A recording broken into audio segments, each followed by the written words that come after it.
Another day, another diss record, man. This is not a podcast, right? This is just my thoughts. I'm Rob Markman. If you're keeping track, on Sunday night, Drake dropped the Heart Part 6. That's after Dot dropped Meet the Grams and Not Like Us. Um, right before Cinco de Mayo, too, I just want to add, right? In LA, I saw so many videos. My friend sent me so many videos of just parties of them playing Not Like Us. Perfect time to drop the record. Record is definitely hard. But, let's go back to Friday night, right, real quick. Family Matters. Drake claimed that Kendrick got physically abusive with his lady, and that his best friend and business partner, Dave Free, fathered a child with her.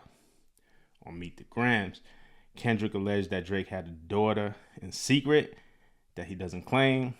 And on Not Like Us, he called them the OVO pedophiles. So these are just the accusations that are going back and forth, right? And I talked about this. I said I didn't believe the Dave Free drama. I needed proof that Kendrick hit his woman. I said there's a difference between dealing with young women who are of age and dealing with underage girls. And if that's true, we need proof, right? And that needs to be handled, right? That's a serious crime. That's a serious allegation. I also said when it comes to Drake having a daughter, you have to prove it. The reason why the Pusha T, the story I added on work to push his advantage, and it was so explosive in that battle, was because it was the truth. So y'all heard me say it on Friday night. I'm like, where's the truth? Like, I hear all this and it sounds good, but where's the truth? Because this is starting to get really nasty.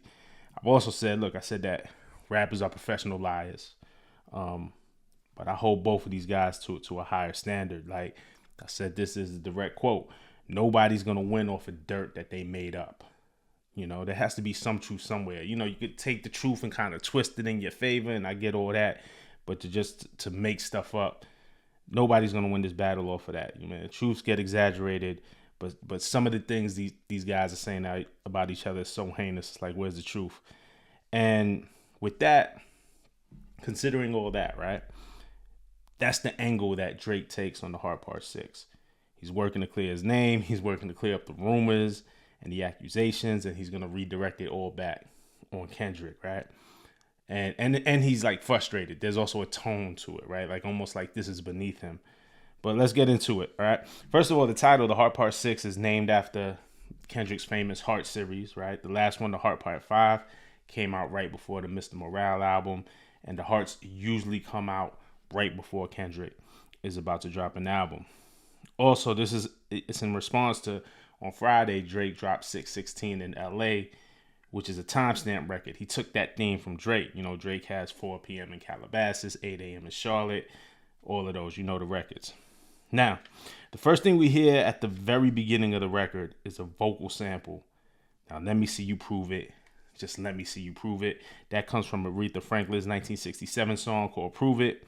So right off the bat, Drake is telling us, he's telling Dot, hey, you got to back up what you say. Like, you can't just say these things. So the first line, the Pulitzer Prize winner is definitely spiraling. I got your fucking lines tapped. I swear that I'm dialed in. First I was a rat, so where's the proof of the trial then? Where's the paperwork of the cabinet is filed in? Dope wordplay. And the beat is slow, like, so Drake is really kind of taking his time with this one. So we know this, right? I'm assuming we all know this. Kendrick won the Pulitzer Prize for music in 2018 for his Damn album. I got your lines tapped and dialed in. That's just good wordplay. Like, plays into the theory that there's a mole at work here too. Just the different devious ways of getting dirt and information. Kendrick also accused Drake of hiring somebody or digging for dirt. Pusha had that tweet in the Pusha T battle. So this is how nasty these things get. The rat line refers to when Kendrick said on Euphoria that he had some shit on Drake that makes Gunna look like a saint. What we all assume is that Kendrick was talking about Drake cooperating with police after he got robbed back in the day. This is like when he first got famous. Also, even if he did, let's assume he got robbed. What was this? Maybe I forget the year, 2010, maybe 2009. This happened. Let's say he got robbed and he cooperated with the police. I'm just asking y'all, is that snitching? Like, he wasn't really on no gangster shit back, and back then even less so, right? If someone robbed you, what would you do? I'm just asking the question. I don't know. So we go on. 1090 Jake would have took all the walls down. The streets would have had me hiding out in the small town. My Montreal connects stand up, now fall down. The ones that you're getting your stories from, they all clowns. 1090 Jake, he's that white guy who got all the paperwork on everybody. I don't know too much about him.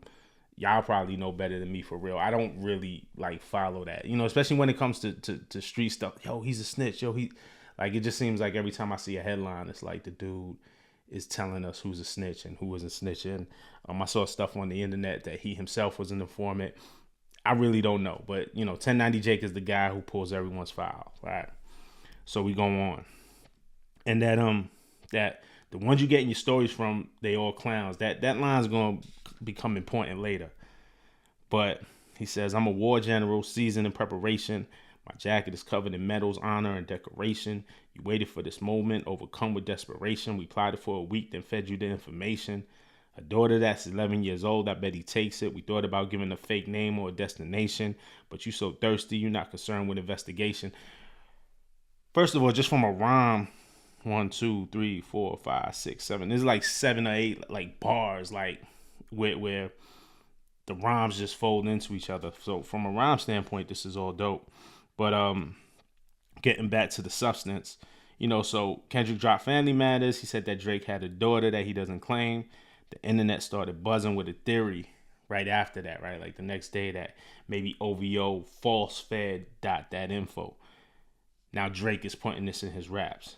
So there's two things here. Either it's true, Drake set it up so someone would like purposely mislead Kendrick and Kendrick's camp and give him that info and knowingly it was bad info, knowing or counting on that he would use it.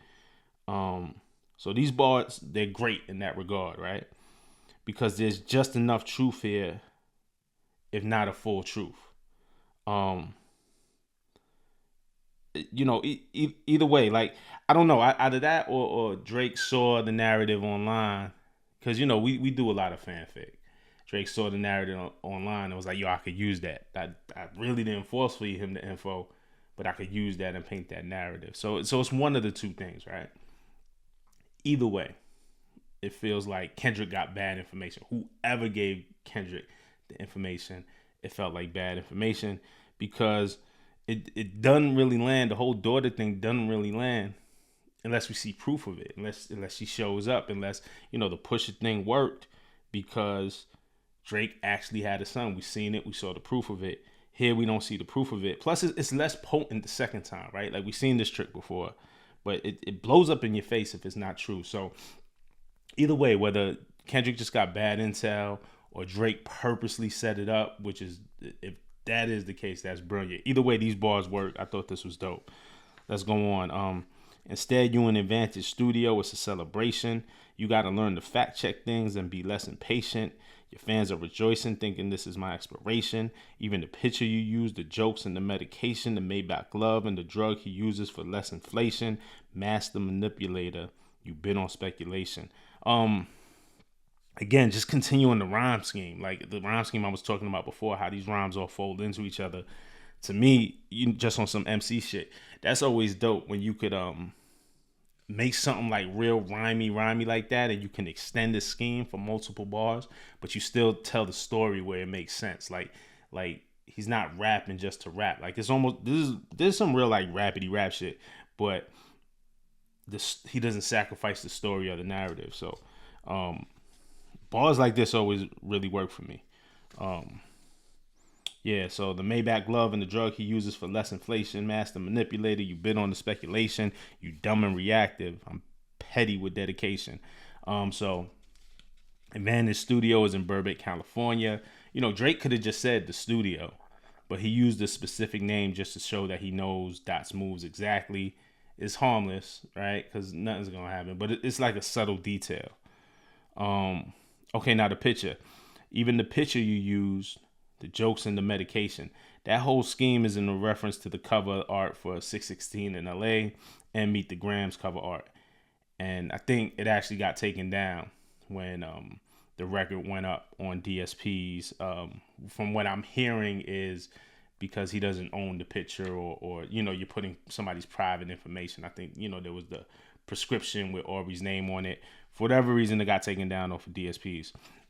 So the story is that the stuff in the picture was from luggage stolen from Drake's dad. It had the Maybach gloves, the Ozempic.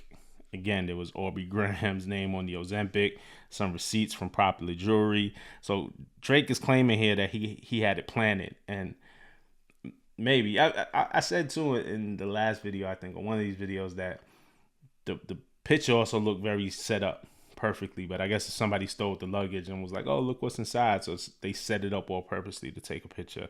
But anyway, Drake is claiming he planted it, and the master manipulator line is a reference to Euphoria, when Kendrick said, know you a master manipulator and a habitual liar too. Don't tell no lie about me, I won't tell no truths about you.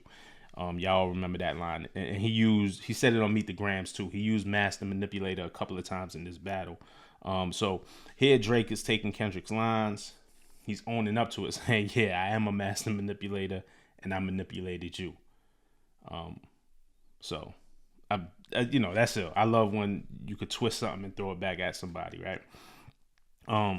But early in the song, I want to go back to this. Drake does say, the ones that you're getting your stories from, they all clowns. So who's giving Kendrick the info? Was it set up and the manipulation? Or did it come from clowns? Like, it seems like a bit of a contradiction. Maybe I'm reading too much into it. If I'm guilty of that, let me know. But anyway, Drake continues. You dumb and reactive. I'm petty with dedication. What about the bones we dug up in the excavation? And why isn't Whitney denying all the allegations? Why is she following Dave Free and not Mr. Morale? You haven't seen the kid in 6 months. The distance is wild. Dave leaving heart emojis underneath the pics of a child. Speaking of anything with a child, let's get to that now. So, continues the rhyme scheme. All right. So why isn't Whitney denying the allegations of the abuse or having a child with Dave Free? Well, one, dope line. Like he sets up the doubt. Like, this all works. But I wouldn't expect Whitney to. I feel like she's done a lot to stay out of the spotlight. I don't really know her. I follow her on IG. But I don't know her to be very public. And maybe I'm wrong. I feel like seeing her on the Mr. Morale cover when we did was the most public that we've seen her. But I could be wrong. If somebody else knows her to have more of a public persona, let me know. But I've never really seen it. Why is she following Dave and not Kendrick on IG? I guess that's true. I swear, just today I found out like how people can search to see who's following who. I never understood that. Like, you would see those headlines like, so-and-so stopped following so-and-so. Like, I never even thought to look.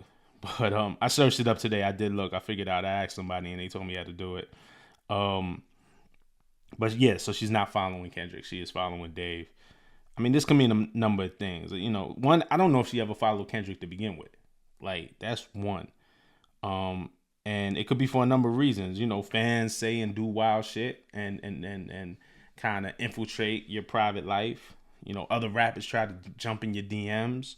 Or maybe she just isn't into his celebrity as much. But this is dope for Drake's narrative. I don't know if it proves anything. But this is dope for it works for Drake's narrative. Now, I don't know how Drake knows that he hasn't seen the kids in 6 months. He could have that intel though, and if it's true, it still doesn't prove what he's saying. Like, they may be having problems. We all heard Mr. Morale, so we know that there's been problems between Kendrick and his lady.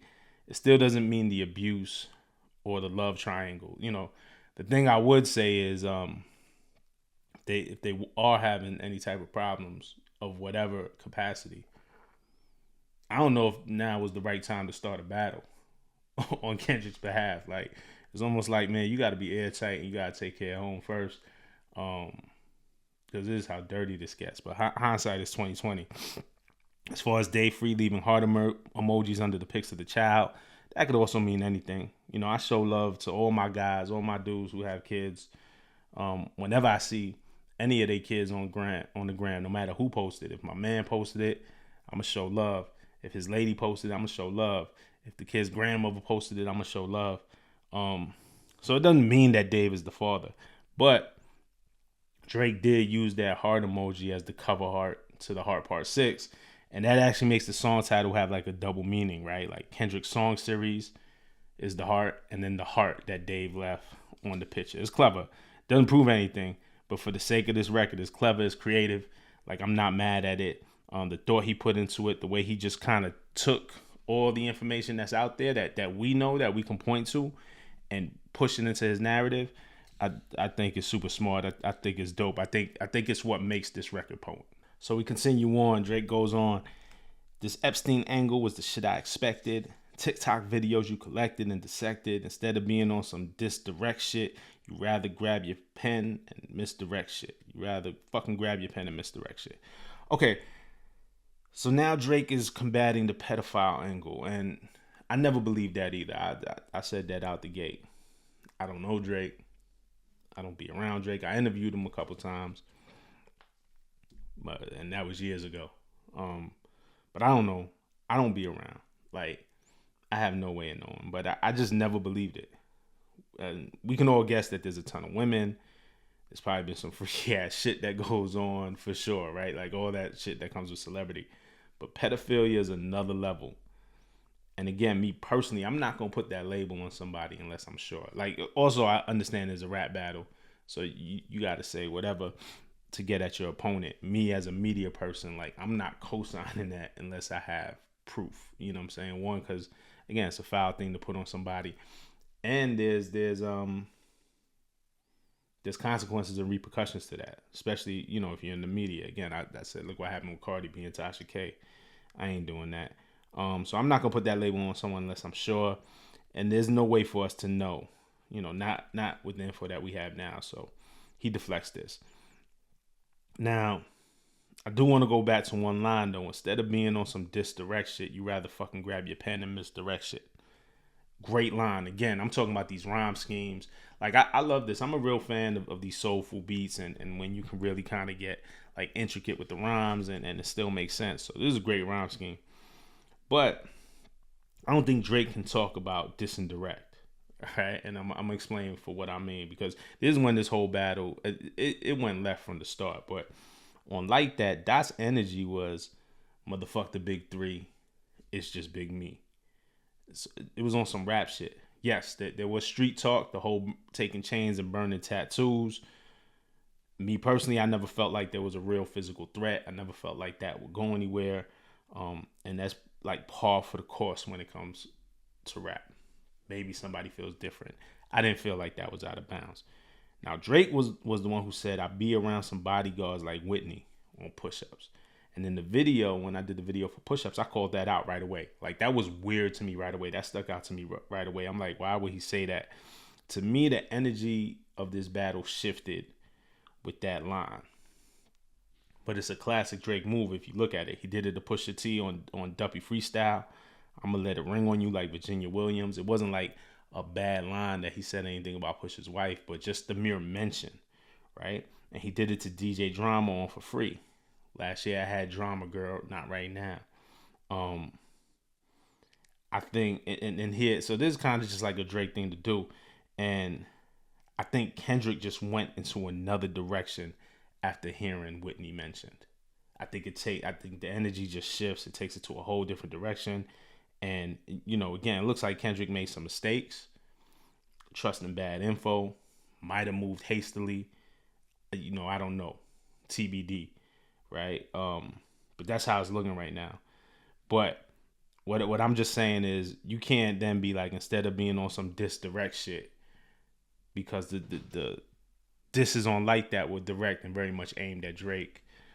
Push-ups, you mentioned Whitney, you kind of bring the family to it. Then, you know, Kendrick goes and mentioned how Drake is a bad father, alluding to Adonis, and blows the doors off the whole thing. But we go on. He says, my mom came over today and I was like, mother eye, mother eye, mother eye. Wait a second. That's the one record where you say you got molested. Oh, fuck me. I just made the whole connection. This about to get so depressing. This the trauma from your own confessions. This when your father leave you home alone with no protection. So neglected. That's why these pedophile raps is shit you so obsessed with. It's so excessive. They acting like it's so aggressive. But you just never known affection. Again, on some rap shit, the rhyme scheme is dope. I like this angle. I like the psychology type of rap when you getting into your opponent's head. This is why you're so obsessed with the abuse angle. it's a smart angle to take, right? And it's kind of what Pusha did to Drake on Story of Adidon. You know, since you name dropped my fiance, let him know who you chose as your Beyonce. And then he talked about maybe Drake's parents and his commitment issues and being black, and kind of broke him down. Pusha reads him on Story of Adidon. Drake is reading Kendrick here, trying to read Kendrick. But there's one problem for me, again, and this is me nitpicking, this is me being on some rap nerd shit, but that's what I do. Mother May I Sober is the song that he's referencing. That's from Mr. Morale. And the song isn't about Kendrick getting molested. On the song, he's unpacking trauma in his family. The way the story goes is that they accused Kendrick's cousin of molestation, but it never happened. He wasn't molested, but his mother was paranoid because of the abuse that she faced when she was young. So she was projecting her trauma onto Kendrick, but according to Kendrick, according to the story on the song, and I'm just analyzing the song, I don't know what happened here in real life, but according to what Kendrick tells us on the song, he was never molested, and it was past trauma from his mother that brought this whole situation up. And it's an interesting angle. It's a good angle. Look, when you get into psychology and shit, oh, okay, I'm not a pedophile, but now I see why you're obsessed with this topic. It's good, but for me, it isn't quite all the way there because I can almost poke a hole in it. Again, I don't think that most fans will catch that or look into it. Like the casual fan won't catch that or look into it. But we're going here line by line. I don't want to dish you anymore. This really got me second guessing. Touch My Body, my Mariah Carey play. You probably start reflecting. Is Drake bowing out here? I don't want to dish you no more. This really got me second guessing. That is Drake giving himself an out? Is this battle close to being over? I'm not sure. The Touch My Body reference is self-explanatory. That is a really great line. Just like in context, wordplay wise, I think there's dope rapping. We go on. I never been with no one underage, but now I understand why this the angle that you really mess with. Just for clarity, I feel disgusted. I'm too respected. If I was fucking young girls, I promise I would have been arrested. I'm way too famous for this shit you just suggested. But that's not the lesson. Clearly, there's a deeper message. Deep cuts that never healed, and now they got infected. Again, I don't believe Drake is sleeping with minors. And I guess he had to defend himself. But also I'm way too famous for the shit you suggested is just like a poor excuse. Like famous people get caught doing heinous things, all the time. Like you're not too famous to just be a scumbag, right? But I get it. I still don't believe he did it. These are just it's just a cool rhyme scheme. The wordplay about deep cuts never healed and got infected. That's good. So we go on. Like if Dave really fucked your girl and got her pregnant, talk about breeding resentment. I'm not sure how to ease the sentiment. This is just too intimate. I'm praying you recover from both incidents, but you a piece of shit. So this shit really no coincidence. Dave got her pregnant, breeding resentment line, dope rap. Like again, when we're just talking about from a rap level, right? Breeding a baby, breeding resentment. It's a dope bar. And, technically, I guess Drake actually never said it was 100% true. Like, the more I look into it, right? On Family Matters, he said, I heard one of those little kids might be Dave Freeze. I heard. But he introduced it. He knew what he was doing. But wordplay-wise, the breeding resentment, I mean, it's a slick line. Drake is not a name that you're going to see on no sex offender list. Easy does it. You mentioned A minor. It's got B sharp.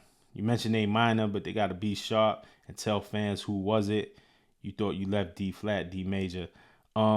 Easy Does It is a reference to the Easy E sample on Like That, where Kendrick first dissed Drake.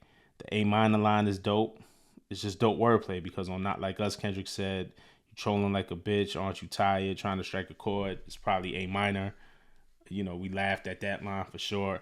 And here Drake comes and takes that line, twists it up, and sends it right back. So it's always dope to me when an MC could do that. So, you got to be sharp, meaning Doc got to be sharper with his facts and how he delivers it. And you thought you left D flat, D's major. He's talking about himself, right? Like, yo, you thought you had me. You thought you left Drake flat? Nah, I'm major. Dope wordplay. I'll slit your throat with a razor and do Rick Ross air like that one flight from Malaysia.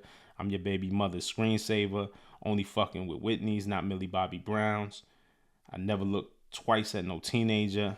I'm a fucking hitmaker, dog, not a peacemaker. Rick Ross is playing Crash Landed on Friday, and he made a joke and said that Drake was the one that shot him down. Seems like everybody was safe, so no harm, no foul. But that's what the Rick Ross line was. And then here he's straight up like saying like he's fucking with Dot's lady, which is foul. Or maybe not. Like it's a metaphor, right? But also the gloves are off. The gloves have been off. Only fucking with Whitney's. So obviously his child's mother, but Whitney Houston. So only fucking with Whitney's. Only also probably meaning only fucking with pop stars and divas and women at the top, legal women, but also the women that most men desire. So only fucking with Whitney's, not Millie Bobby Brown. So Millie Bobby Brown, that thing, there was the rumor, first of all, Whitney and Bobby Brown, so everybody gets that. And then there was the rumor that Drake and the girl from Stranger Things, she called him a great friend and a role model and said that they text back and forth. And this when she was like 14 or 15. It's a little bit strange. But again, I never believed anything was going on. But that's when the rumors started that Drake was like messing with young girls or whatever. So he clears that up. Wordplay. Bulliston, I'm stuffing in each chamber. Your ass is in extreme danger. Stop buying views and bot comments. You might as well keep the paper. Shit, you about to need it for later. I give a fuck about your streaming data. You could drop 100 more records. I'll see you later. Yeah, maybe when you meet your maker. Remember, Dot rapped about Drake using Twitter bots on 616 in LA. So now Drake is accusing him of using bots and buying views. All right. Now you could drop 100 more records. I'll see you later. Again, I asked, is Drake buying out? Is he like giving himself an out? Like the tone of this is almost like, yo, I'm over this. We'll see. I think Dot will drop another one. We'll see if Drake is buying out though. And then remember on Not Like Us, Dot said he got a lot more records, right? So he said, Sweet Chin Music. I won't pass the aux. How many stocks do I really have in my stocks? 1, 2, 3, 4, 5 plus 5. So this is Kendrick saying he has a lot more records. Drake is like, you could drop 100 more records. I'll see you later. So you can expect Kendrick to drop a response. Is Drake going to respond to that response? We'll see.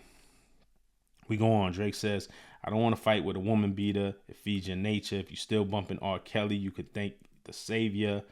Said if they deleted his music, then your music is going too. A hypocrite. I don't understand why these people praise you. Sounding like you send him commissary when he needs some paper.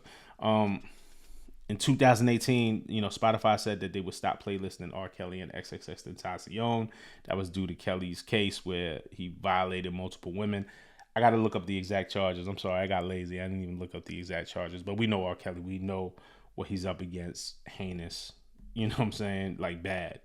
And then XXX at the time, while he was living, had allegations of abusing a woman. So the head of TDE, which is Kendrick's label at the time, Top Dog, said, he didn't think it was right for artists to be censored, especially in our culture. And he also questioned how come other artists weren't targeted. And he threatened to pull TDE's music from Spotify if it wasn't fixed. Spotify since then has backed off that stance. It was something that they called the hate content and hateful conduct policy, where they said they wouldn't playlist you if you had like hate content or just, hateful conduct. That thing is hard to police because where do you draw the line? But that's neither here nor there. But they backed off of it. That was a huge controversy at the time. So truthfully, look, it wasn't Kendrick who said it, but that's also splitting hairs, right? It was Top Dog who said it, but representative of Kendrick. So Drake is using this line to paint Kendrick as a hypocrite. Great angle. Again, twisting Kendrick's shit from the past, sending it right back at him. And, you can thank the savior. Like on Mr. Morale, there was that whole savior theme. So there's that. And then he goes, album dropping soon. No wonder you turn to a cloud chaser instead of doing hard labor. I'll see you when I see you, like Fantasia. And Whitney, you can hit me if you need a favor. And when I say I hit your back, it's a lot safer. Okay, so there's rumors that Dot had an album coming soon. The Fantasia references to her song When I See You that came out in 2007. Amazing record. And then it ends with, But also too, the "See You When I See You" like Fantasia, again alludes to Drake bowing out. Like it's almost like, hey, this is the last one. I'm done. We'll see. But then he ends it flirting with Whitney again. Like, nasty work, but the gloves are off. Like this is just where we're at. We're at this point. This woman now has become collateral damage, and it happens a lot to women in these battles. But the gloves are off, right? They've been off. We ain't going back. The wordplay here is dope. He's playing up on the accusation of Kendrick being an abuser. So the whole, when I say I hit you back, it's a lot safer. Meaning I'm not going to physically hit you. I'm going to call you back. I hit you back. It's a lot safer. It's great wordplay if we're being honest. I know people might be triggered by that. People may feel a way about that line. I get it. But if you take the context out of it, it's just a great play on words. But yeah, at this point, she's become collateral damage. And then Drake ends it with just talking. He says a bunch of stuff, but he says, let me know when we get to the facts, because everything in my shit is facts. So my take is this, and it's been this. We need truth on both sides. And I know a lot of people are like, yo, why are we calling for truth now? This is a rap battle. Rappers say bullshit all the time. I get it. But it just feels like we need some truth here. This has got so out of hand. It's like, man, what's really true? And because we started, like I said, on Motherfuck the Big Three, it's just Big Me. Now it's turned into the Shade Room, Media Takeout, TMZ, like whatever those type of sites are. So yes, battle raps have always had dirt. I mean, ever since KRS, said Roxanne Shante is only good for steady fucking. Like, you know what I'm saying? Like, can you imagine that at the time? That was foul. Jay-Z, I left condoms in your baby seat when going to Nas. Pusha revealing Drake has a child. Like, Cameron has said foul shit in battle. So this isn't new. I'm not suggesting. I'm not like clutching my pearls here, but I need some of this to be rooted in fact. I think that's how it scores points. Even like, all right, you're gonna dig up dirt, at least let it be real. Like, we knew that Drake had a child after Pusha said it. It was revealed. The Jay-Z Nas thing, we knew about the affair between, Jay-Z and Nas's baby mother at the time. So, I think the power is in the truth. With all that said, this is a dope response. Is Drake changing the energy? I don't know if he purposely misled Kendrick, but it's very clear now that it seems like Kendrick got some bad info, however he got it. And that's an L. Like, that kind of taints, you know what I'm saying? And Drake is playing that up. So it's a good angle. I like this record. It's really, to me, like the best play. I don't know where you go after. Because Kendrick just bombed on him, right? Between Family Manners and Not Like Us, Drake had to do something. So I think this is the best angle that Drake could take, and this is a dope record. But where's the proof in what you say? Drake says, "Oh, you got to get to the facts. All my shit is facts." Well, how do we know Kendrick is an abuser? How do we know the thing about Dave Free? Like, it's just gotten so outrageous. Like, how do we know what Drake is saying is true? We don't. Right now, we don't. And, I don't know where this thing goes after this. Drake looks like he's bowing out. But if Kendrick comes with something else, like, who knows? We'll be back here again. But, well, these are just my thoughts. I'm going to be honest. I've never seen nothing like this in hip-hop. Like, this is a battle. It's going to take time to step back from this, too, and see how it all plays out. Because this is not like Jay and Nas exactly. This is not like 50 and Ja Rule exactly. Like, this is something different in 2024. I think we're experiencing something different. Again, two great artists, two great careers. I don't know where we go from here, but, we'll be on this channel discussing it for sure. So these are just my thoughts. Please like, please subscribe, please comment. I talk right back to you, all right? Peace.